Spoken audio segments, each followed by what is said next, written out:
Kenapa Ruslan Gustom yang ditangkap? Kok bukan kader-kader PKI-nya yang ditangkap? Kan gitu pertanyaannya. Kan gitu pertanyaan sederhananya. Jadi Ruslan Gustom ini, padahal sebelum Ruslan Gustom juga sebenarnya banyak orang yang ngirim surat terbuka, itu banyak.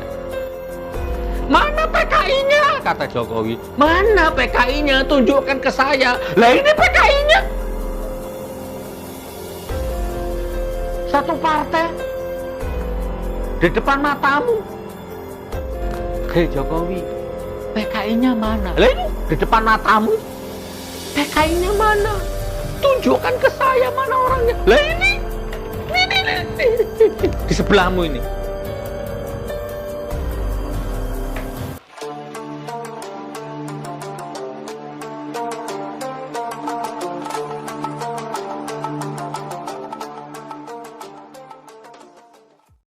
Subhanallah.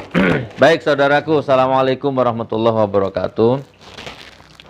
Jumpa lagi, ketemu lagi dengan saya, hamba Dhaif Al-Fakir. Ya, seperti biasa, ngobrol ngalur ngidul, mudah-mudahan dicatat amal ibadah, dicatat sebagai amal soleh ya, sama Allah. Barakallah, barakallah. Oke saudaraku, yuk kita ngomong ini yuk. Jadi sebenarnya gini loh. Ini anak TK pun tahu sebenarnya ya. Betapa sederhananya masalah ini. Pertama ya, PKI. PKI itu sudah sama-sama kita tahu, Sabang sampai Merauke, atas bawah, lahir batin, jasmani rohani. PKI itu adalah sejarah kelam bangsa ini. Poin pertama. Pembantaian, pembunuhan, macam-macam. Nah, PKI itu adalah, kalau kita ringkas, intinya adalah suatu organisasi yang terlarang, ideologi yang terlarang, bahkan sudah diikat oleh TAP MPR 25, nomor 25. Secara legalitas hukum sah. Ya kan?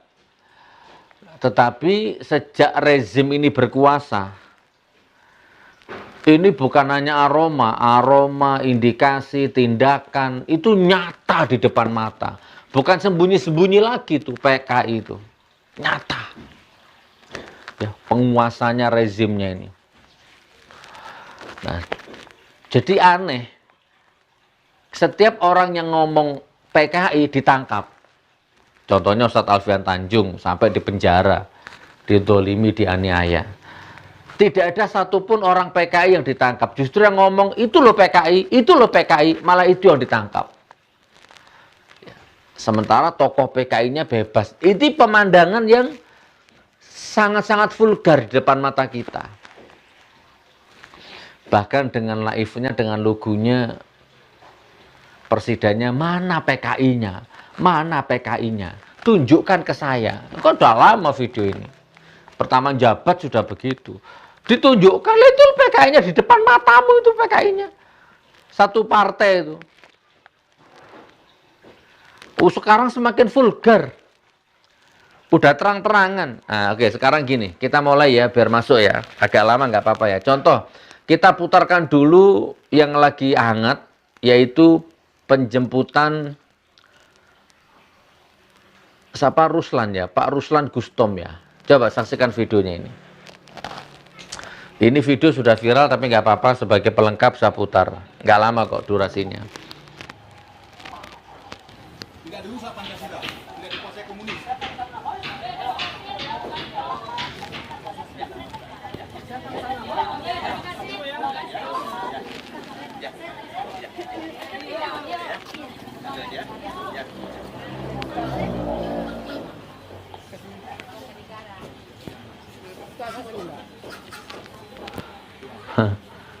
Betapa sederhananya masalah ini.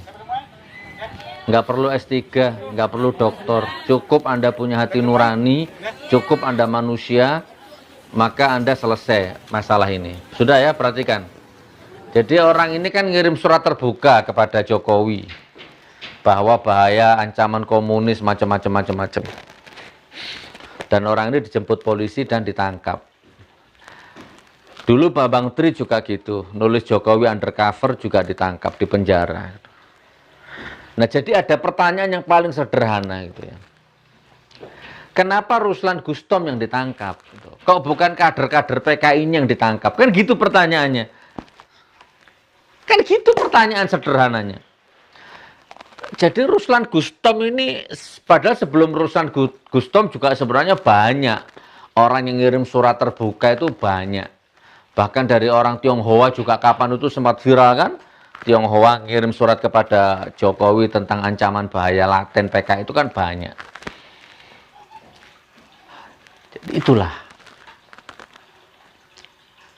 Jadi Jokowi ini kalau dibilang PKI nggak terima itu kan. Padahal dia sendiri yang selalu menghembuskan wacana. Mau minta maaf kepada keluarga PKI lah. Film G30 SPKI minta direvisi lah. Menghimbau agar untuk TNI jangan terlalu lebay dalam mensweeping logo-logo PKI lah. Kan itu kan. Coba piye coba. Nah, jadi Pak Ruslan Gustom sudah ditangkap. Nih, tak tunjukkan satu foto ya, perhatikan. Ini foto nih. Nih, Ripka Ciptaning penulis buku Aku Bangga Jadi Anak PKI, salaman dengan Jokowi, satu partai. Dituduh PKI nggak mau. Ya kan? Lah jadi kenapa Ruslan Gustom yang ditangkap kok bukan ini gitu kan? Aneh nggak kira-kira negeri ini? Aneh nggak hukum ini coba? Bahkan kemarin ada polisi di Facebook atau di mana itu terang-terangan kalau gue PKI lo mau apa? Aku PKI, masalah buat lo gitu kan? Oneng siapa itu kan sudah sering juga ngomong-ngomong seperti ini lah. Mana PKI-nya? Kata Jokowi. Mana PKI-nya? Tunjukkan ke saya. Lah ini PKI-nya. Satu partai. Di depan matamu. Nah, jadi ini lagu lama, ini materi lama gitu kan. Ini materi sederhana. Makanya saya nggak aneh kalau sekarang rame DPR begitu, MPR begitu, nggak aneh karena memang kasat mata sudah kelihatan dikuasai PKI semua itu kayaknya itu. Ini lagi, perhatikan. Loh, Pak Polisi, ya lagi-lagi aku nanya sama Pak Polisi ya. PKI itu kan terlarang, TAP MPR-nya ada, kekuatan hukumnya ada, payung hukumnya ada, legalitas hukumnya ada. Loh, tapi kenapa orang yang terang-terangan ngaku PKI kok nggak ditangkap? Justru yang menunjukkan PKI-nya yang ditangkap. Pripun Pak Polisi, coba. Yang nggak usah dijawab, saya tahu. Jawabannya saya tahu. Nih lagi. Nah, cabut larangan Marxisme. Ini orangnya. Lihat wajahnya, lihat auranya. Hei Jokowi, PKI-nya mana? Lah ini di depan matamu. PKI-nya mana? Tunjukkan ke saya mana orangnya. Lah ini. Di sebelahmu ini.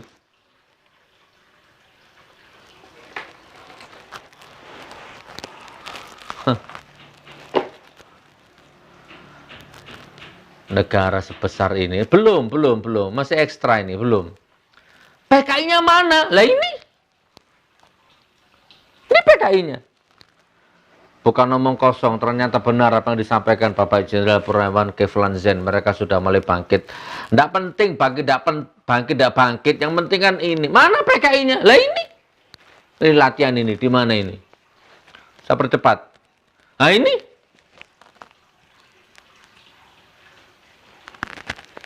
Loh, jadi Pak Polisinya sibuk nangkepi aktivis yang ngomong soal PKI. Sementara PKI-nya sendiri bebas berkeliaran tuh pripun. Nih, delon dewe. Saya ingin bertanya, di mana? Tunjukkan kepada saya. Kebangkitan PKI ada di mana? Ada di depan mata. Markas PKI di Jakarta ala kantor LBH Jakarta. Markas PKI yang ada di Jakarta. Nah, itu. Yang sebut siapa? Alfian Tanjung. Saya ingin bertanya, di mana? Di mana? Tunjukkan kepada Aku saya. males delok rupane. Kebangkitan PKI ada. Teku warisi api juangmu. Pak Polisi itu PKI, PKI, PKI, PKI, PKI. ku teruskan jejak juangmu. Oke.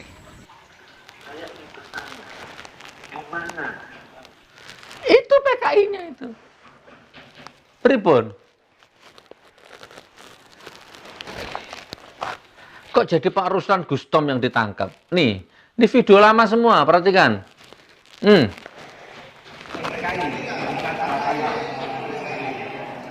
Setuju karena PKI bukan PKI itu hanya kambing hitam atau tangan kanan dari sebuah anggota militer. Jadi yang ini sekarang itu Orde Baru Soeharto yang pada masanya itu sangat berjaya 32 tahun. Jadi otomatis pikiran saya adalah Soeharto harus akan kuasa. Jadi Soeharto dalam dari PKI itu adalah Soeharto. Intinya sekarang PKI bukan musuh tentara gitu ya. Bukan, sama sekali bukan. Nah itu siapa? Nggak ditangkap. Kok nggak ada berita viral, nggak ditangkap, terus anak ini direhabilitasi mentalnya, anak ini. Kan ini kayak pencucian otak ini ya, penghapusan sejarah kan. Coba, hilang beritanya kan. Ayo, mana lagi? Nih, nggak tahu nih di mana ini, latihan ini. Ini lagunya nanti saya hilangin ya, biar nggak kena.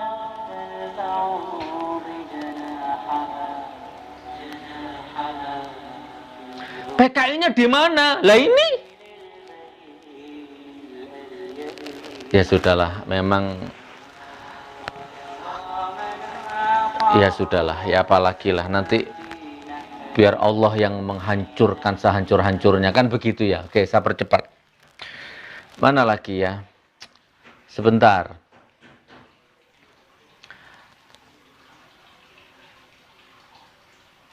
Ini. Saya lihat ILC ya kemarin ya, tidak ada penyiksaan apa segala macam kan. Di sini aja udah kayak gitu mas, iya kan? Anak-anaknya melihat langsung. Loh, saya lihat langsung, iya kan? Edi lihat langsung, kakak-kakak saya yang perempuan juga lihat langsung. Cuma waktu penembakan memang saya sama Edi. Setelah penembakan itu karena suaranya keras, bangun kakak saya semua. Saya masuk ke kamar mau membangunin, tapi yang keluar Ibu Jui duluan. Kami kejar pas dari belakang. Kalau di film pun itu masih lebih bagus mas itu ya, diangkat apa kaki diseret, tangan diseret. Kalau waktu itu mas nggak ada yang angkat tangannya, siapa? Orang diseret kayak nyeret binatang, nggak ada mas. Diseret sampai keluar, dilemparlah ke dalam bus kalau nggak salah. Almarhum itu dilempar ke dalam bus. Sudah ada, saya nggak usah perpanjang. Intinya ini kesaksian dari keluarga yang dibantai gitu kan. Terus kemudian ini ada video menarik ini. Mana tadi ya? Saya sudah download tadi. Mana yang dibacakan puisi sama Ismail Marzuki terus kesurupan semua itu. Oh, enggak ada ya. Ada di mana tadi ya? Carilah di YouTube ada itu. Dalam sebuah acara Taufik Ismail ya bacakan puisi tentang PKI, tiba-tiba marah semua, kesurupan semua orang-orang PKI-nya. Jadi atau inilah, ini terakhir ini tahun berapa ini video ini saya nggak ngerti ini. Dan nggak apa-apa diputer untuk pelengkap. Anda sudah lihat juga kok. Nih.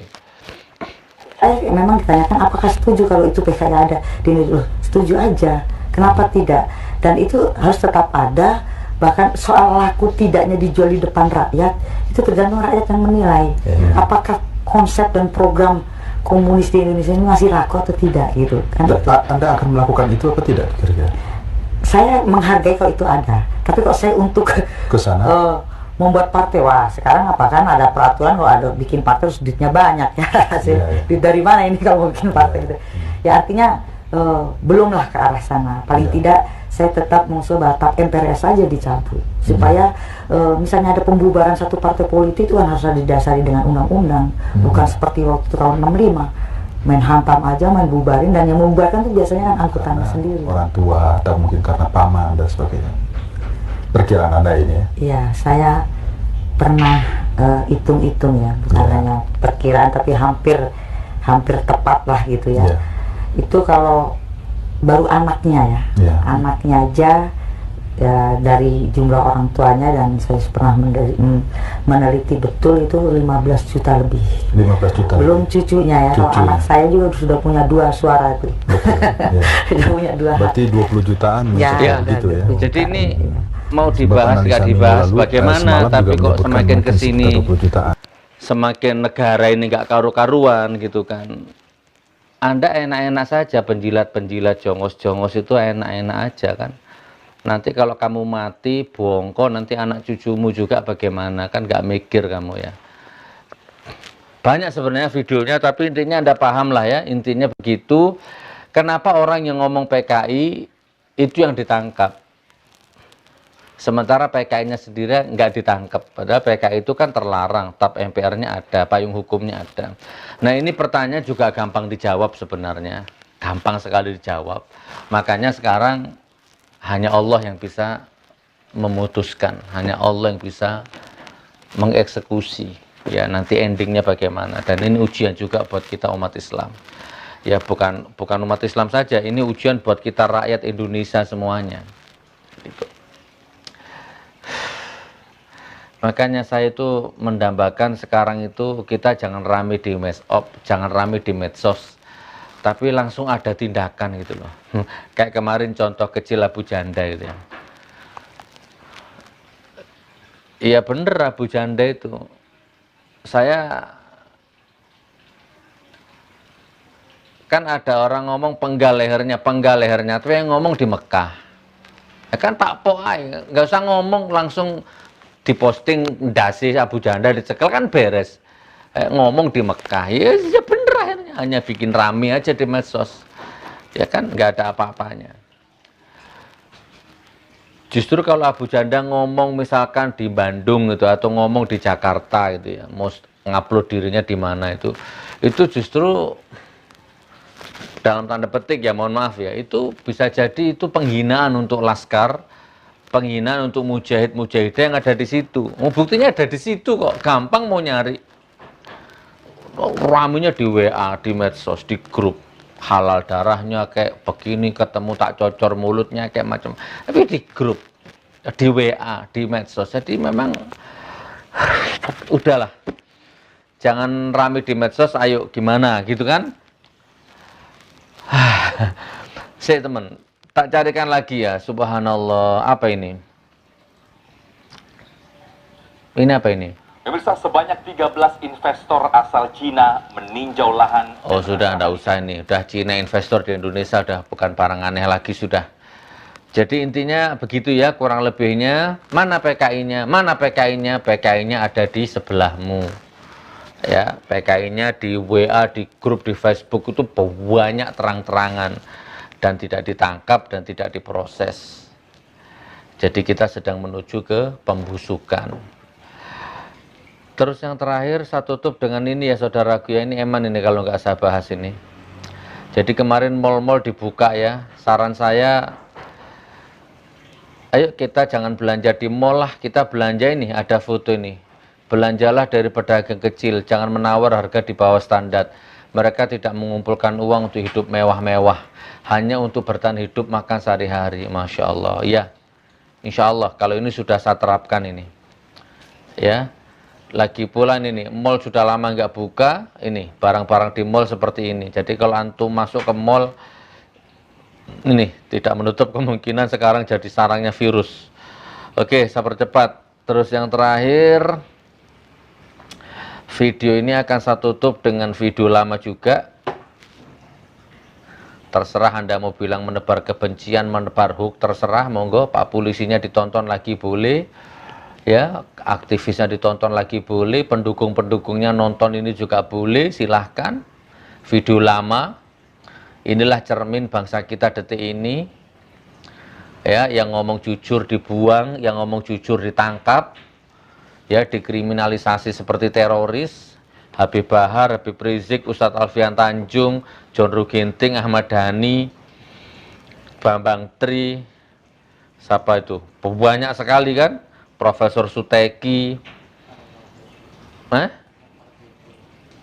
Terus Profesor Tamim Pardede, itu lagi loh, yang ibu-ibu itu loh, Mujahidah itu siapa itu, banyak kan, saya ya kan, ini orang-orang yang ngomong apa adanya, ngomong jujur dan nggak dibayar, nggak punya kepentingan, nggak punya gaji, ya kan, yang disampaikan adalah kebenaran, ditangkap, dipenjara, diproses, dipenjara.